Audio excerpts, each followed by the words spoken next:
शैतान से मुलाकात। सूरह आराफ आयत नंबर 16-17। शैतान बोला, अच्छा तो जिस तरह तूने मुझे गुमराही में मुब्तला किया, मैं भी अब तेरी सीधी राह पर इन इंसानों की घात में लगा रहूंगा। आगे और पीछे, दाएं और बाएं, हर तरफ से इनको घेरूंगा और इनमें से अक्सर को शुक्रगुजार न पाएगा।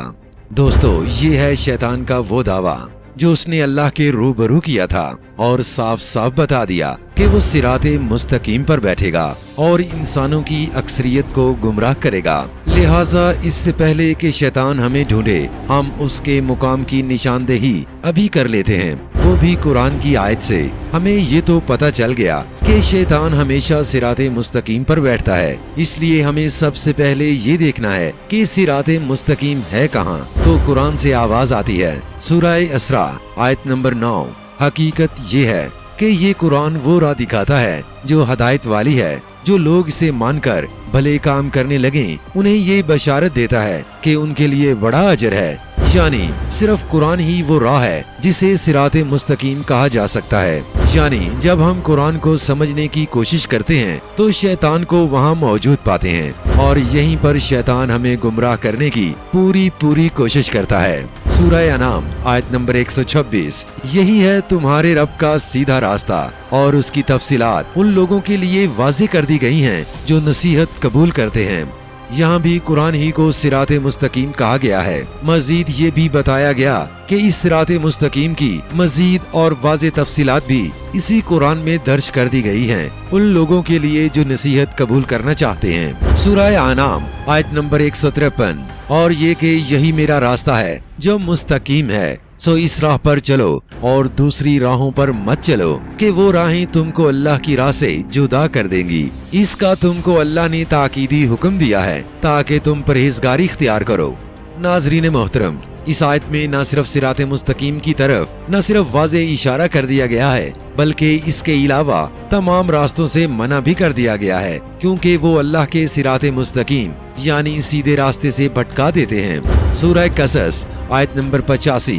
यकीन जानो कि जिसने ये कुरान तुम पर फर्ज किया है वो तुम्हें एक बेहतरीन अंजाम को पहुंचाने वाला है। इन लोगों से कह दो कि मेरा रब खूब जानता है कि हदायत लेकर कौन आया है और खुली गुमराही में कौन मुब्तला है। लीजिए, रही सही कसर भी निकल गई। अल्लाह ताला ने कुरान हम पर फर्ज किया है ताकि आप इसे अपने लिए लाजमी करार दें, ताकि हम इससे हदायत हासिल करके राहे हदायत पा सकें। सूरह अनाम आयत नंबर 112। और हमने तो इसी तरह हमेशा शैतान इंसानों और शैतान जिन्नों को हर नबी का दुश्मन बनाया है, जो एक दूसरे पर खुश आइंदा बातें, धोखे और फरेब के तौर पर अलका करते हैं। अगर तुम्हारे रब की मशीयत ये होती वो ऐसा न करें तो वो कभी न करते। बस तुम उन्हें उनके हाल पर छोड़ दो कि अपनी इफ्तरा पर्दाजियां करते रहें। इस आयत के मुताबिक शयातीन इंसानों और जिन्नों के अंदर से बोलते हैं और ऐसे ऐसे खूबसूरत जुमले बोलते हैं कि आप कब सिराते मुस्तकीम से दूर हो जाते हैं,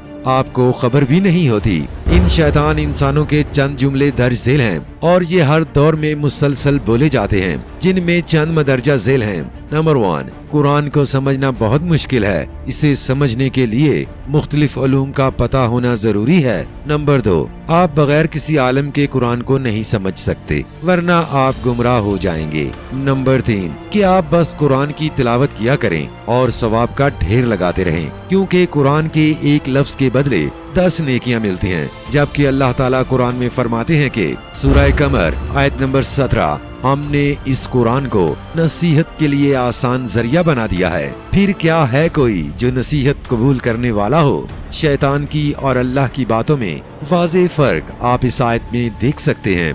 ये आयत सूरह कमर में अल्लाह ने 5 बार दोहराई है और बात की शिद्दत का अंदाजा तो लगाइए कि अल्लाह इंसानों से पूछ रहा है कि क्या है कोई नसीहत कबूल करने वाला। लेकिन ये हम इंसान ही हैं जो उसकी नाज़िल किताब सिराते मुस्तकीम और सीधा रास्ता छोड़कर हजारों साल पुरानी और इंसानों की अपने हाथों से लिखी किताबों से हदायत और नसीहत लेने के लिए मरे जा रहे हैं। सूरह रहमान आयत नंबर 1 से 2। ये रहमान है, इसने कुरान की तालीम दी है। दोस्तों, मेरा सवाल है कि क्या रहमान ने आपको कुरान की तालीम दी है? जवाब होगा कि नहीं, क्योंकि हमने कभी कुरान से तालीम ली ही नहीं। हमने सिर्फ कुरान से सवाब लिया है। अरबी पढ़ पढ़ कर सवाब का ढेर तो लगा लिया, लेकिन हदायत हमें टके की नसीब न हुई, क्योंकि हदायत तो हम कुरान से लेते ही नहीं। हदायत तो हम लेते हैं फलाम मौलाना से, पीरे तरीकत से, रहबरे शरीयत से, शेखुल इस्लाम से, मुफस्सरे हदीस व तारीख से, खतीब इस्लाम से, कादरी, नक्शबंदी, रिजवी, नौमानी, रहमानी, सहरवर्दी, देवबंदी, बरेलवी, मुजद्ददी, काज़मी, हैदरी, जाफरी, नकवी, सैयदुस सादात, मुफ्तियाने इस्लाम, उस्मानी, फारूकी, सदीकी और पता नहीं किस किस से। जी हाँ, सिर्फ कुरान को छोड़कर हमने कुरान की तालीम हर जगह से ली, मगर कुरान से ना ली। यही तो वजह है कि हम तमाम मुसलमान कुरान तो पढ़ते हैं, मगर एक दूसरे का गला काटने पर तैयार बैठे हैं, क्योंकि सामने वाला मेरे मसलक के मुताबिक नहीं है। इस आखिरी आयत के बाद फैसला आप पर छोड़ता हूँ। सूरह ज़ुखरुफ आयत नंबर 36 से 38। जो शख्स रहमान के जिक्र से तगाफुल बरतता है, हम उस पर एक शैतान मुसल्लत कर देते हैं और वो उसका रफीक बन जाता है। ये शयातीन ऐसे लोगों को राहे रास्त पर आने से रोकते हैं और वो अपनी जगह ये समझते हैं कि हम ठीक जा रहे हैं।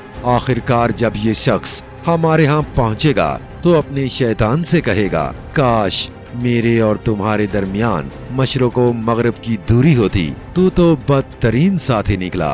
दुआ है कि अल्लाह हमें शैतान के फितनों से महफूज रखे। आमीन।